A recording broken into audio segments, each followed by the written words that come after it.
Hey guys, welcome to Euroleague Fantasy Talks. In this episode, we will talk about the official Euroleague Fantasy Challenge and our preparation for round 16. Here we can see how my team did in round 15. We got 147 fantasy points and increased the budget by 1.7 credits. Actually, I'm rather happy with my team's performance.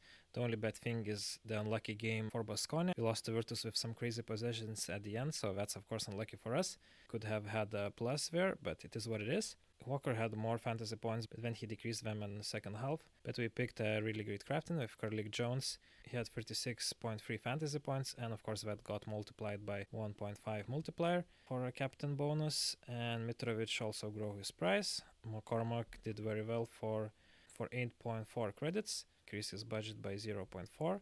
And Sedekerskis just performed according to his price, so none better, none worse. But I'm pretty sure he will do better against Maccabi. So let's go and see what trades are we making. So it works really well to have players on both days, turn 1 and turn 2, so Tuesday and Wednesday. I have a few players that play on Wednesday, like Mitrovic and Zizic, but I will get a couple of more. And let's see, of course, which players will keep in the first place, but I will start with the coach. And it's actually a possibility, but it's a bit risky to have Lasso against Maccabi, because I actually might be choosing Maccabi.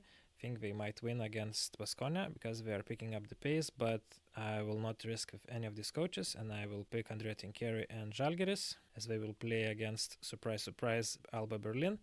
So I pick him, and I hope that Žalgiris will not lose as some teams did in Berlin. And if you want to buy new players, of course I have to sell some. And actually I decided to sell Carson Edwards, and the reason for that is because I don't want to risk Edwards play against Monaco, who, if we take only the last 3 games for all teams, actually Monaco have the best defensive rating, the best defensive rating among all teams in the last 3 rounds, if we only take those last 3 rounds. And it's also an away game for Bayern, so Monaco should defend better, and it will be harder for Bayern to attack. So therefore, I really don't want to risk it, and I think I will just better get some players that play on turn 2. Also, I will sell Mitrovic because Petrushev and Bolomboy both are back, so Mitrovic will again have a reduced role. So basically we had only one round affair with Mitrovic, and we grew our budget, so that was great. And the third player that I will sell is actually Nikola Mannion.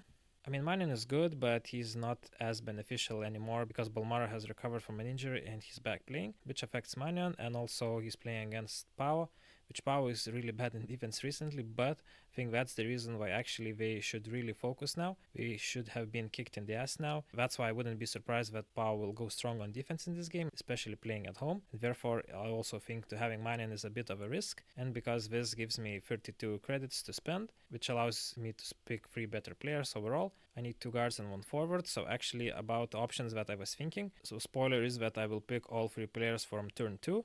One of the options I was considering was Vezenkov, then Tamir Blat, who's playing on turn 1 on Tuesday, and a filler. But then I found that I could pick Clyburn, Darius Thompson, and a filler. So I also considered that option, but at the end I came up with a final conclusion that actually I might get 3 players without a filler, and we all play on turn 2. So these are the players. So I start by getting back Petrushev. So of course we have to get Petrushev back, and he costs 10.8 credits, a bit cheaper now because he didn't play and reduced his price by 0.1 credit.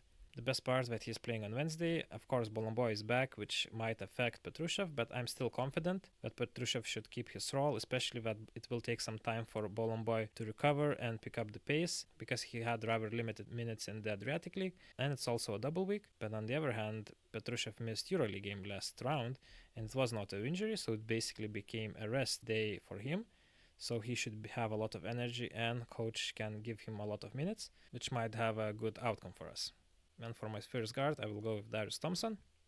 Thompson costs 13 credits, and even with Larkin back, he's actually still performing, so that's why I'm really mostly excited about. He can still show that he reminds me more of his Baskonia Thompson than last season Thompson from Efes. He scored 19.8 fantasy points, and basically was sharing point guard role with Larkin.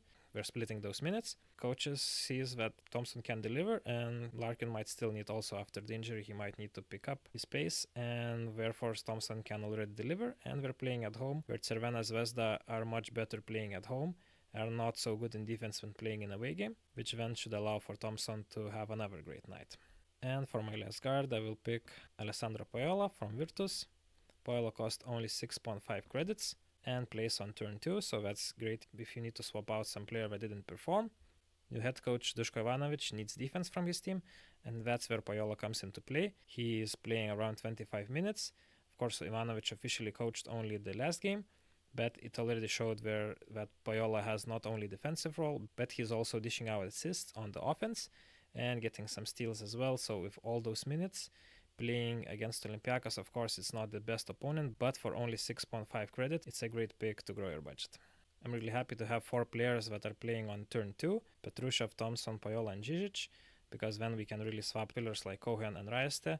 But in case some of the other main guys didn't perform, we can choose, and it gives us a lot of flexibility, which at the end will increase our fantasy points that we gain in this round. So I really like that, and I really do recommend to have guys on turn 2, also especially a guy that you can make a captain. So in my case, I will probably go as Thompson or Petrushev if Carlik Jones doesn't perform so well against Asvel.